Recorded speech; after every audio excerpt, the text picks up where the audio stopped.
बच्चे की जो बहुत बेसिक आप समझ लीजिए, बच्चा समझता है जितनी जल्दी उतनी जल्दी अगर प्रैक्टिस नहीं रखता है तो उसके दिमाग में उतर जाता है माइंड से कहाँ पर क्या अप्लाई करें। ठीक, तो सबसे पहले ध्यान रखना है, हम पहले फॉलो करेंगे इंटरसेक्टिंग लाइन पे। तो इंटरसेक्टिंग में क्या करेंगे भाई, सभी लोग A1 A2 B1 B2 और C1 और C2 पे ही तो कंसीडर करते हो, ये कांस्टेंट वैल्यू होती है वेरिएबल के साथ। तो यहीं पर देखिए हम लोग अच्छे समझ लेंगे अभी तुरंत।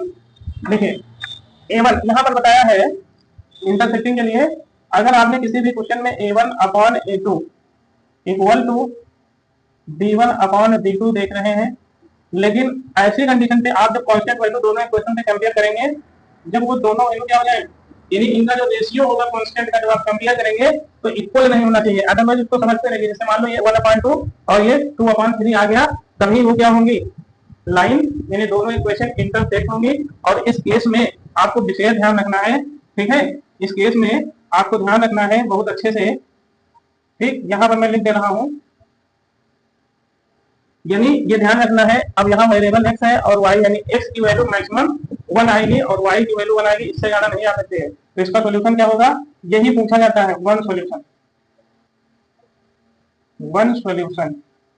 यही विशेष ध्यान रखना है कि यानी उसका जो वैल्यू आएगा वेरिएबल x और y की, वो सिंगल अकेली एक ही आएगी, इससे ज्यादा नहीं आ सकती है।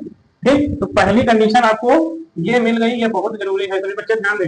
इस पे A1/A2 not equal to B1/B2, इसी पे फोकस करना है बस, उस कंडीशन पे दोनों इक्वेशन एक दूसरे को कहीं पर इंटरसेक्ट करेंगे। ठीक, बस दूसरा जल्दी, दूसरे पे देखिए बताया है कोइंसिडेंट लाइन यानी संपाती रेखाएं। ठीक, तो वहां पर आपको ध्यान रखना है A1/A2 equal to B1/B2 equal to C1/C2।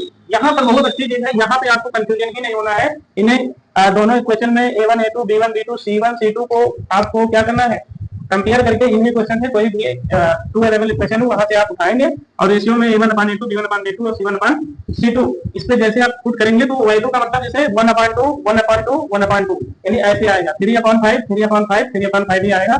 तभी आप उसको बता सकते हैं कि ये कंडीशन फॉलो हो रहा है। यानी यहीं पर आपको ध्यान रखना है कि यहाँ पर आपको कैसे बताना है, यहाँ पर जो x की वैल्यू आएंगे और y की वैल्यू आएंगे, वहां पर आएंगे मैनी सॉल्यूशन।